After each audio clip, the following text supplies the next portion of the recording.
آخرت ایک ایسا عقیدہ ہے جس کو بہت سارے پڑھے لکھے لوگ نہیں مانتے ہیں. کیوں؟ اس لیے کہ وہ کہتے ہیں کہ مرنے کے بعد کوئی دنیا میں آتا نہیں ہے اور دوسری زندگی نہیں ہو سکتی ہے. کیوں؟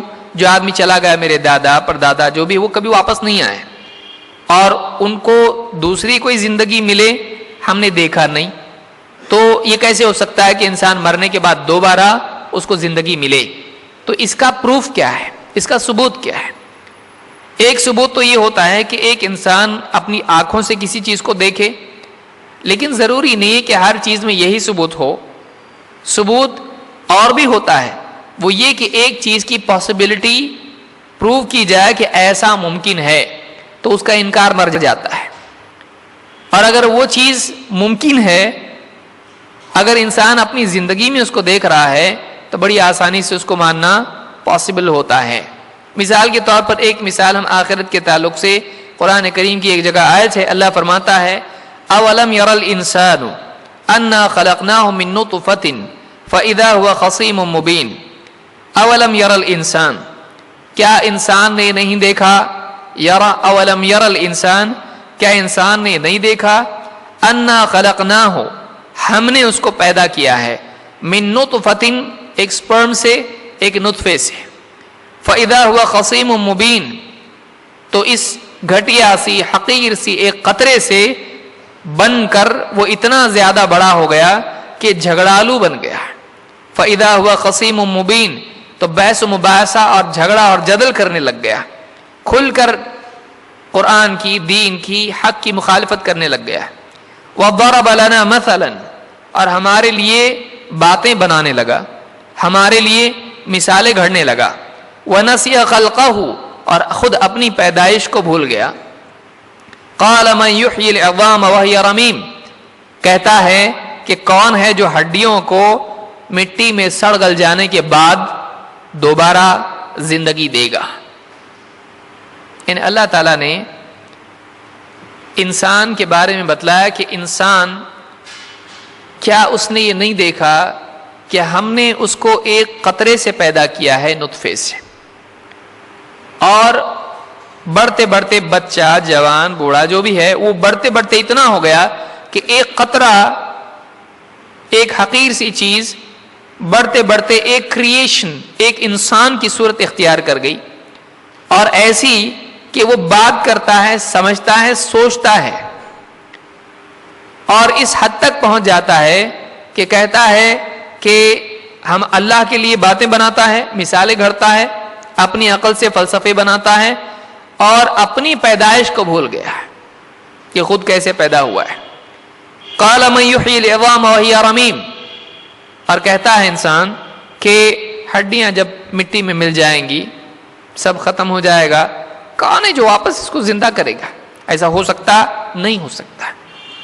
ایک انسان جو آخرت کو نہیں مانتا ہے، اس کا یہ کہنا ہے کہ یہ جو مٹی میں ہڈیاں مل جائیں گی مرنے کے بعد، دفن کرنے کے بعد، یا کوئی راکھ بھی بنا دے اس کو، تو ساری ہڈیاں ختم ہو جاتی ہیں، مٹی میں سڑ گل کے جسم ختم. پھر واپس زندہ کیسے ہو سکتا ہے انسان؟ ویسے جیسے کوئی آدمی گئے، ڈاکیومنٹ پورا جلا دیا ہے، واپس سے ڈاکیومنٹ ریٹریو کر سکتے ہیں آپ؟ نہیں، گیا ہوں. تو کہتا ہے ایسے انسان بھی ہے، انسان بھی ہے کہ جب مٹی میں مل جاتا ہے، واپس سے اس کو ریٹریو کرنا پاسبل نہیں ہے، واپس سے دوبارہ اس کو زندہ کرنا ممکن نہیں ہے. اللہ تعالیٰ فرماتا ہے قرآن کریم میں اسی کے آگے، قُلْ يُحْيِيهَا الَّذِي أَنشَأَهَا أَوَّلَ مَرَّةٍ، اے نبی آپ جواب میں کہیے، يُحْيِيهَا الَّذِي، ان ہڈیوں کو وہ زندگی دے گا، ان بوسیدہ ہڈیوں سے دوبارہ انسان کو وہ پیدا کرے گا. انشأها اول مرہ، الذی انشأها اول مرہ، جس نے پہلی مرتبہ اس کو عدم سے وجود دیا. وہو بکل خلق علیم، اور وہ ہر چیز کی پیدائش سے اچھی طرح سے باخبر ہے، اس کو بہت اچھا معلوم ہے کیسا پیدا کرنا چاہیے. سادہ استدلال ہے، آدمی اگر غور کرے تو اس کی سمجھ میں آئے گا کہ اس میں واقعی کتنا سمپل طریقے سے بتا دیا گیا ہے کہ انسان کا یہ کہنا کہ بے جان میں جان کیسے آئے گی، یہ بے وقوفی ہے اور اپنے اوپر غور کیے بغیر بول دیا. ایک آدمی مٹی میں مل گیا, مر گیا, لوگ لے جا کے اس کو دفن کر دیے, اور کچھ سالوں کے اندر واپس اس کی قبر کھودی گئی دوسرے کو دفن کرنے کے لیے. دیکھا ساری مٹیاں ایک دم ٹوٹ کے الگ ہو گئی ہیں اور سب ایک دم مٹی میں مل گیا ہے. اس کا وجود ختم ہو گیا گویا کہ. ساری 100 200 500 سال کے بعد کھول کے دیکھا کچھ بھی نہیں وہاں پہ, ایک ہی ہڈی بچی رہتی بس یہاں کی. اب آدمی کہتا ہے کہ کیسے واپس زندہ ہوگا, آئے گا کہاں سے واپس؟ اس کا وجود ختم ہو چکا ہے, یعنی وہ بے جان ہو کر مٹی میں مل گیا. اللہ تعالیٰ فرماتا ہے آدمی اپنا وجود اگر اسی پہ غور کر دے, وَنَسِيَ خَلْقَهُ, وہ اپنی پیدائش کو بھول گیا. وہ اپنی ابتدا میں بھی تو ایک بے جان مادہ تھا, یعنی جو ایک مرتبہ بے جان سے جاندار بن سکتا ہے وہ پھر بے جان ہونے کے بعد جاندار کیوں نہیں بن سکتا ہے؟ Simple argument. یہ کہتا مٹی میں مل جاؤں گا, بے جان ہو جاؤں گا, پھر حیات کیسے آئے گی؟ اچھا تھوڑا ریوائنڈ کر, تھوڑا پیچھے جا, تو اپنی شروعات میں جاندار تھا یا بے جان تھا؟ کہاں سے تیری شروعات ہوئی؟ نطفہ, سپرم. وہ کیا ہے؟ قطرہ. کیا تھا اس کے اندر؟ ہڈی, گوشت, دانت, آنکھیں, بال, کیا؟ کچھ بھی نہیں. تو اپنی ابتدا میں ایک بے جان قطرہ تھا. اس ایک قطرے کو اللہ تعالیٰ نے ایک کامل انسان میں تبدیل کر دیا. تو نے کبھی غور کیا اس کے اوپر؟ وَنَسِيَ خَلْقَهُ, اپنی پیدائش کو تو بھول گیا. یعنی پہلی مرتبہ جو تو پیدا ہوا ہے تو بے جان ہی تو تھا نا شروعات میں, اس سے پیچھے جائے گا تو کچھ بھی نہیں تھا, تیرا وجود ہی نہیں تھا. اللہ تعالیٰ قرآن کریم میں فرماتا ہے هَلْ أَتَى عَلَى الْإِنسَانِ حِينٌ مِّنَ الدَّهْرِ لَمْ يَكُنْ شَيْئًا مَذْكُورًا. انسان پر ایک زمانہ ایسا بھی گزرا ہے. هَلْ أَتَى عَلَى الْإِنسَانِ حِينٌ مِّنَ الدَّهْرِ, کیا انسان پر ایک ایسا زمانہ گزرا ہے کہ جب وہ لم یکن شیئا مذکورا, وہ قابل ذکر چیز بھی نہیں تھا, اس کا وجود ہی نہیں تھا تو اس کا نام بھی نہیں تھا, اور وہ ایک ایسی چیز تھی جس کا تذکرہ بھی زبان پہ لانے میں لوگ شرماتے ہیں. نطفہ بار بار بولنے کو آدمی شرماتا ہے. تو ایک ایسی چیز تھی, گھٹیا کم تر چیز تھی, جس کا تذکرہ کرنا بھی آدمی پسند نہیں کرتا ہے. اس بے جان چیز سے انسان کو اللہ رب العالمین نے پیدا کیا. یہ اس بات کی علامت ہے کہ وہ بے جان سے جاندار پیدا کرتا ہے. مرغی کو دیکھیے بھائی, ایک انڈا ہوتا ہے, اس میں سے 19 دن کہتے ہیں 21 دن کہتے ہیں, اس کے بعد اچانک وہ پورا بریف کیس کھول کے باہر نکلتا ہے, خود ہی انڈے میں سے چوزا اتنے دنوں کے بعد اس کی چونچ پر برابر سخت حصہ آ جاتا ہے جس سے وہ توڑ کے باہر نکلتا ہے, اندر سے توڑ کے باہر نکلتا ہے, اور اندر تھا وہ زندہ. کیسے؟ بے جان سے جاندار پیدا کرنا یہ اللہ تعالیٰ کی قدرت ہے, اور اللہ کے لیے مشکل نہیں. جتنی چیزیں زندگی پا رہی ہیں وہ اپنی ابتدا میں جاندار تھوڑی نہ تھی. تو پھر واپس ایک بار جب تو مٹی میں مل جائے گا اور بے جان ہو جائے گا تو تیرا واپس پیدا ہونا کیوں مشکل ہے؟ آلریڈی جو ہو چکا ہے وہ ریپیٹ کیوں نہیں ہو سکتا ہے؟ What has happened can happen. اور اتنا دیکھ رہا ہے کہ جو ہو چکا ہے وہ کیوں نہیں ہو سکتا ہے. تو بے جان تھا, تیرے اندر 4 مہینے کے بعد روح آئی. تو قطرہ تھا, قطرے کے بعد ساری دنیا کے لیے خطرہ بنا. تو کچھ بھی نہیں تھا, تیرا کوئی وجود نہیں تھا. نطفہ, علقہ, مضغہ بنتے بنتے تو انسان بنا ہے. تو اتنی سٹیجز میں گزرا ہے. پہلی سٹیج, دوسری سٹیج, تیسری سٹیج, پھر باہر آیا روتے روتے بچہ, پھر سٹیجز, رک رہے ہی نہیں سٹیجز. پیدائش ماں کے پیٹ میں کئی مرحلوں میں گزرا. کئی بار ڈاکٹر کے پاس جانا پڑا, ڈاکٹر بتاتا تھا اب یہ سٹیج ہے, پھر یہ سٹیج ہے, پھر یہ سٹیج ہے. ایک کے بعد ایک سٹیج گزرتی رہے.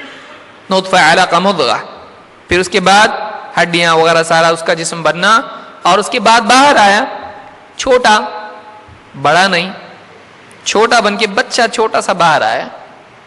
اب بڑھاپے میں ایسی ہوتا ہے وہ نہیں، جسم اس کا چھوٹا تھا، گود میں آ جاتا تھا، پھر بڑھنے لگا، بڑھتے بڑھتے رینگنے لگا، چلنے لگا، پھر بات کرنے لگا، پھر اس کے بعد تھوڑا بڑا ہوا، شرارت کرنے لگا، ضد کرنے لگا، اسکول جانے لگا، کالج جانے لگا، بڑا ہو گیا، اور پھر نکاح ہو گیا، پھر اس کے بعد ادھیڑ عمر کا ہو گیا، اس کے بعد بوڑھا ہو گیا. ایک کے بعد ایک انسان کا وجود ایک سٹیج سے دوسری سٹیج میں جاتا ہے، پھر مر جاتا ہے. تو جو اتنی ساری سٹیجز میں تبدیل ہوا ہے، وہ موت کے بعد ایک اور سٹیج آخرت کی زندگی کا انکار کیسے کر سکتا ہے؟ تیری زندگی کو قرار کہاں ہے؟ تو کوئی ایک سٹیج میں کبھی رکا ہے؟ تو پچھلی سٹیج میں اگلی سٹیج کا انکار کرتا تو وہاں ٹھیک ہے، لیکن گیا نا اگلی سٹیج میں، وہ تیری مرضی سے تھا. تو نطفہ سے علقہ بنا، تیری مرضی نہیں. علقہ سے مضغہ بنا، تیری مرضی تھی نہیں. اس کے بعد روح آئی، تیری مرضی سے نہیں. ماں کے پیٹ سے باہر آیا، تیری مرضی سے نہیں. اس کے بعد بچہ جوان بوڑھا بنا، تیری مرضی چلی نہیں. جوانی میں تو مرضی تیری اپوزٹ تھی اس کی، میں کبھی بوڑھا نہیں ہونا چاہتا ہوں. تیری مرضی کے خلاف تو بوڑھا ہوا نا، تیری مرضی تیرے بارے میں چلی نہیں. تو چاہتا تھا، بچپن میں چاہتا تھا بڑا نہیں ہونا ہے، کھیلتے رہنا ہے، بلکہ بعد میں واپس پیچھے جانے کا سوچتا تھا، لیکن نہیں جا سکتا تھا. جوانی ہوئی تو کہنے لگا بچپن میں کتنا اچھا تھا نا، جاؤ باپ کچھ بھی نہیں تھا، کھیلو کودو، آؤ گھر پہ کھاؤ. بڑھاپے میں کہتا جوانی کتنی اچھی تھی، یہاں وہاں جاؤ، کماؤ اور بڑے بنو، ایکسرسائز کرو، یہاں وہاں ٹھہرو. لیکن بوڑھا ہو گیا. تو ان سٹیجز میں تو پیچھے بھی جانا چاہ رہا ہے لیکن نہیں جا سکتا ہے. تیرا اپنے اوپر کیا زور ہے؟ تو ایک حالت سے دوسری حالت میں جانے میں تو مجبور ہے، تیری چوائس نہیں ہے. تو مرنے کے بعد تو کیسا بول رہا ہے کہ نہیں آؤں گا میں واپس؟ تیری چوائس وہاں ہے، تیری زندگی بھر تیری چوائس نہیں چل رہی ہے. تو مرنے کے بعد کیسے بول سکتا ہے کہ میں واپس زندہ نہیں ہوں گا؟ وہاں بھی تیری چوائس نہیں چلے گی، جیسے زندگی میں نہیں چلی، زندگی کے بعد بھی نہیں چلے گی. جیسے پیدا ہونے میں تیری مرضی نہیں تھی، پہلی مرتبہ کوئی تھا اپوائنٹمنٹ کہ میں فلانی تاریخ کو آ رہا ہوں، کوئی اس سے کوئی ڈیل تھا، کوئی معاہدہ تھا، کسی نے پوچھا اس سے؟ کچھ بھی نہیں. اس کو آنا پڑا، آیا گھبرا تو کہاں گیا میں بھائی؟ تو اس کی مرضی پہلی مرتبہ پیدا ہونے میں نہیں چلی ہے. دوسری مرتبہ اس کو پوچھیں گے، مشورہ کریں گے اس سے کہ پیدا ہونا چاہتے بھائی؟ اگر آپ چاہتے تو ٹھیک ہے، نہیں تو پھر جاؤ. کون پوچھے گا اس سے؟ جس اللہ تعالیٰ نے پہلی مرتبہ اس سے پوچھے بغیر اس کو پیدا کیا، وہی اللہ دوسری مرتبہ بغیر پوچھے اس کو پیدا کرے گا. پہلی مرتبہ میں اس کی مرضی نہیں چلی، دوسری مرتبہ میں بھی نہیں چلے گی. اسی لیے اللہ نے فرمایا کہ کیا انسان اولم یر الانسان انا خلقناہ من نطفۃ، کیا انسان یہ نہیں دیکھتا ہے کہ اس کو ہم نے نطفہ سے بے جان قطرے سے پیدا کیا؟ فاذا هو خصیم مبین، اور بڑھتے بڑھتے ہوئے ایک انسان کی شکل اختیار کر گیا ہے. یہ جو ٹرانزیشن ہے اس کا، یہ جو تبدیلی آئی، یہ تبدیلی دیکھتا نہیں ہے کہ بے جان سے جاندار بنا. اور وضرب لنا مثلا ونسی خلقہ، ہمارے بارے میں باتیں بناتا ہے کہ اللہ کیسے پیدا کرے گا دوبارہ، اور اپنے بارے میں بھول گیا کہ وہ پیدا کیسے ہوا تھا بے جان سے جاندار. قال من یحیی العظام وہی رمیم، کہتا ہے کہ کون ہے جو بوسیدہ ہڈیوں کو، مری ہوئی گڑی سڑی گلی ہڈیوں کو واپس زندہ کرے گا؟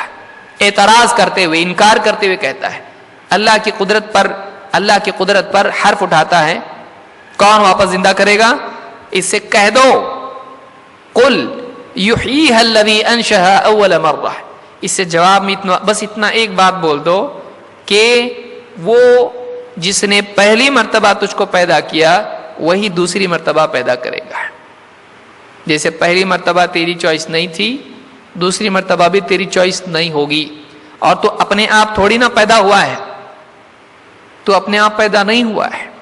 تجھ کو تو خود معلوم نہیں تھا، ایک وقت کے بعد معلوم پڑا یہ دایاں ہاتھ ہے، یہ بایاں ہاتھ ہے، اور میرا نام کیا ہے. کبھی بیٹھ کے سوچئے پہلی مرتبہ کب آپ کو ریئلائز ہوا کہ اپنا نام کیا ہے؟ نہیں یاد. پہلی مرتبہ کب آپ کو معلوم پڑا کہ میرا نام کیا ہے؟ نہیں یاد ہے کسی کو بھی. یہ حال ہمارا ہے. تو اب ہم اپنے وجود کے بارے میں کیا جانیں گے کہ ہماری چوائس ہے یا نہیں ہے اس کے بعد. تو اللہ فرماتا ہے وہی دوسری مرتبہ زندہ کرے گا جس نے پہلی مرتبہ زندہ کیا. جو پہلی مرتبہ قدرت رکھتا ہے دوسری مرتبہ کیوں نہیں؟ اور خاص طور سے یہ کہ دو صفات اس کی ایسی ہیں کہ جو تخلیق کے لیے ضروری ہیں اور اس کے پاس کمال درجے میں ہے. کیا؟ وَهُوَ بِكُلِّ خَلْقٍ عَلِيمٌ. وہ ہر چیز کے بنانے سے جانکاری رکھتا ہے، اس کی خبر اس کو ہے، اس کو معلوم ہے کیا کیسے بنانا چاہیے. اور انسان کے اطراف پھیلی ہوئی مخلوقات خود اس بات کی دلیل ہیں کہ اس کو صرف ایک چیز بنانے آتا ہے، ایسا نہیں ہے. تو اکیلا ہے، تیرے اطراف کتنا ہے؟ ہوا میں اڑنے والے پرندے، زمین پہ چلنے والی مخلوقات، رینگنے والی مخلوقات اور پانی میں تیرنے والی مخلوقات. تیرے علاوہ کتنا کچھ بنا کے اس نے رکھ دیا ہے. تو کیا ہے؟ تیری کوئی اوقات ہے کہ تو کہے میرا بنانا بہت مشکل ہے؟ نہیں. تجھ سے چھوٹی سے چھوٹی اور تجھ سے بڑی چیز اس نے بنا دی ہے. وہ بِكُلِّ خَلْقٍ عَلِيمٌ. وہ ہر چیز کے بنانے کا علم رکھتا ہے. اس کے لیے بنانا مشکل نہیں ہے. اگر ایک ہی چیز ہوتی اور بات ہوتی، دوسرا بنانے نہیں آتا ہے. بھئی کار والے کو کار بنانے آتا، دوسرا بنانے نہیں آتا ہے. گھر بنانے نہیں آتا ہے، فلاں چیز بنانے نہیں آتا ہے. ایسا نہیں ہے، اس کو سب بنانا آتا ہے. ستاروں سے لے کے، پہاڑوں سے لے کے، زمین سے لے کے، آسمان سے لے کے، انسان، چرند، پرند، مچھلیاں اور سب کچھ، کیڑے مکوڑے اور بیکٹیریا بنا کے بتاؤ. اور اتنا چھوٹا کیسا بنانے کہا؟ پھر کیسا اللہ نے بنایا نا. چھوٹی سے چھوٹی چیز وہ بنا سکتا ہے اور بڑی سے بڑی چیز وہ بنا سکتا ہے. تو یہ اللہ ہے.